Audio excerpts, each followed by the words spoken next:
পুনৰ পাইপ ফুটিল গুৱাহাটীৰ পাথৰকুৰি ৰাজপথত ফুটিল পানীৰ পাইপ। অহৰহ পানী নিৰ্গত হোৱাৰ ফলত ৰাজপথত সৃষ্টি হৈছে কৃত্ৰিম বানৰ। পানীৰ পাইপ ফুটি অহৰহ পানী নিৰ্গত হোৱাৰ পাছত প্ৰতিক্ৰিয়া প্ৰকাশ স্থানীয় ৰাইজৰ। মই পাণ্ডুঘৰত গৈছিলোঁ।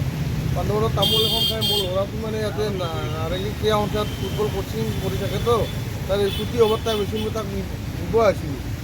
অকস্মাত দেখিলোঁ ইয়াৰে পানীৰ পাইপ এডাল ফাটি অহৰহ মানে অবতৰীয়া বানপানীৰ নিচিনা এটা বানপানীৰ সৃষ্টি হৈছে। অবতৰীয়া বানপানী এই খৰালি মাহত, কাতি মাহত এনেকুৱা ছিজনত মানুহৰ ঘৰত খাবৰ পানী এটুকু পানী নাই। তেনেকুৱা ক্ষেত্ৰত আজি এই পাথৰকুৰি গুৱাহাটী মহানগৰীৰ পাথৰকুৰিৰ মেইন আমাৰ ৰিলায়েন্স স্মাৰ্ট পইণ্টৰ সন্মুখত, পুলিচ পইণ্টৰ সন্মুখত পাইপডাল ফাটি অহৰহ পানী হৈ আছে। মোটামুটি আধা ঘণ্টা 40 মিনিটমান হ'ল পানী খাইৰ পিনে আগৰি ধৰিছে। মোৰ ক'ব লগা এটাই যে 12 মাহে কাম কৰি থকাৰ বিনিময়ত এনেকুৱা পপুলাৰসমূহ কামবিলাক কিয় কৰে? বিভাগীয় কৰ্তৃপক্ষবিলাকক চৰকাৰে তেখেতসকলক মানে কামবিলাক চোৱা চিতাৰ কাৰণে ডক্তৰীয় মানুহ পঠাব লাগে। আজি চাওক যিমান পানী ব্যৰ্থ হৈ গৈছে, সেইখিনি পানী যদি মানুহৰ ঘৰত দিলে হয় কিমান মানুহৰ সুবিধা হ'ল হয়। মই নিজে লক্ষ্য কৰিছোঁ, আমাৰ এই পাথৰকুৰি এই স্থানটোৰ পিছফালে যিকেইটা মানুহ আছে সিহঁতে পানী আনিব এই অইলৰ পুলৰ ওচৰত যায়, তাতে এটা পাইপ ফাটি আছে আজি বহুত দিনৰ পৰা।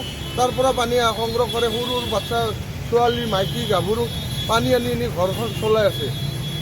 এই ব্যৱস্থাবিলাক ভালদৰে কৰি চৰকাৰে মানে কামবিলাক তৎকালীনভাৱে পানীটো বন্ধ কৰিব লাগে। নহ'লে ইয়াতে আমাৰ এটা মেজিক ষ্টাণ্ড আছে, অহাকালি ৰাতিপুৱা, এতিয়া বাৰু বেলেগ কথা, ৰাতিপুৱাৰ পৰা সিহঁতে মেজিক যাত্ৰী কঢ়িয়াই নিয়ে, এই ষ্টেণ্ডতে যদি এনেকৈ একাঠু পানী হৈ যায় যাত্ৰীবিলাক কেনেকৈ গাড়ীত অহা যোৱা কৰিব? এইখিনিয়ে মোৰ ক'বলগীয়া। এতিয়ালৈকে অহা নাই।